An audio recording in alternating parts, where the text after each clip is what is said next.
The citizens of Montgomery, as early as the 40s and the 50s, were fighting to end the abuses of Jim Crow. And even up until 1955, they were willing to say, okay, we'll handle the separate, we'll just make it equal. If you want to have separate schools, we can live with that, but just make sure our school's as good as the other schools. Make sure our parks as good as the other parks. The situation with the bus was a tactic that racial segregationists used to demean black people. On the bus, it was very obvious the abuse and mistreatment of black riders, especially women. You could show who was in charge. Efforts had begun as early as 1950 by a group of women to challenge conditions in Montgomery.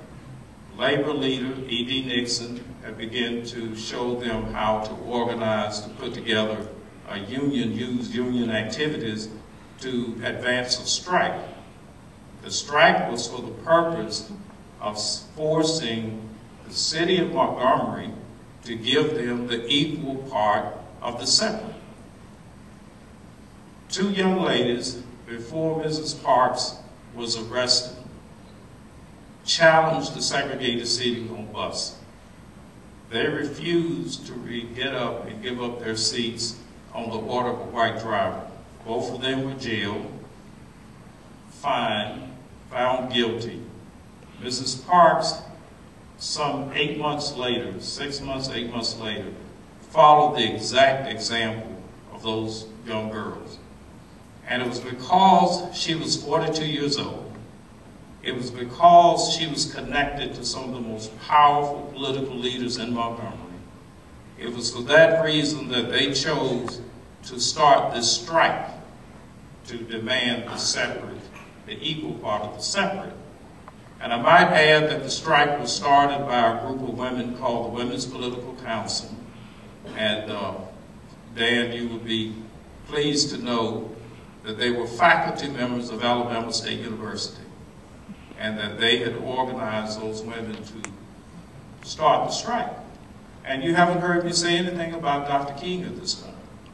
And the reason you haven't, because Dr. King came to Montgomery in 1954 to be a preacher. He did not come to get involved in any civil rights activities. And it was because he was a neutral party. After the strike started, they asked him to be their spokesperson. So he did not start the strike. Mrs. Parks did not start the strike. And to just give you, because I hope you come see the movie tomorrow, so I'm not going to tell you all of this. But I will tell you this, that there were 4 women, 2 teenage girls, and 2 adult women who filed a lawsuit titled Browder v. Gayle. And when they filed that lawsuit, it happened after the city of Montgomery would not give in to modest demands. And the modest demand was simply this. They were not asking for the end of segregated seating on buses. They were asking that the bus drivers, the bus company, stop the demeaning practice of forcing black riders to pay their money at the front door, get off the bus, and have to walk through the side door, and then be forced to give up their seats at the command of the bus driver. That was why the boycott started. After they wouldn't concede to that, it was a realization they had to file a lawsuit to end the whole segregation practice. And they won their lawsuit, Browder v. Gayle, and that lawsuit is what eventually, legally, reversed the Plessy-Ferguson ruling of 1896. And to you historians and pre-law students, I will tell you this. Brown v. Board did not reverse Plessy-Ferguson. Brown v. Board did not end legal segregation laws in this country. Brown v. Board was restricted to education. It did not extend to anything else. And none of you were born at that time, students, but most of the adults that were alive and teenagers and even in middle school, or elementary school in 1955, 1956, will tell you when you went to a theater, there was a section reserved for blacks and a section reserved for whites. There were water coolers, black, there were white. Everything in this country was racially divided after Brown v. Board in 1954. So if Brown v. Board ended segregated seating, it ended segregation, why was the law still legal? The Browder-Gayle case is what reversed it, and it kicked off the modern civil rights movement. Because after you no longer have legal sanction to Jim Crow, that is when young people all over the South, like yourself, on missions, their mission was to go south and end Jim Crow legislation and the remaining vestiges of it. So I just wanted to share that with you as historical fact, because there have been so many myths and misprints about what really happened. And as students, let me just take this time to say to you, research is exactly what it means. To search again.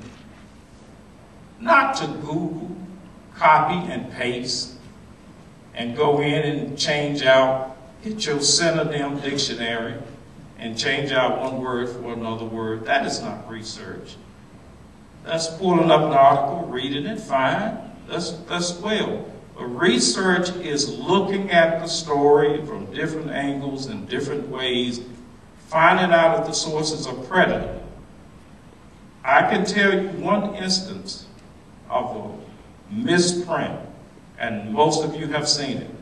If you ever seen the picture of Mrs. Parks being arrested and fingerprinted, I'm sure you've seen it in books everywhere. The day that she was arrested for refusing to give up her seat on the bus, they don't have a picture of her nowhere.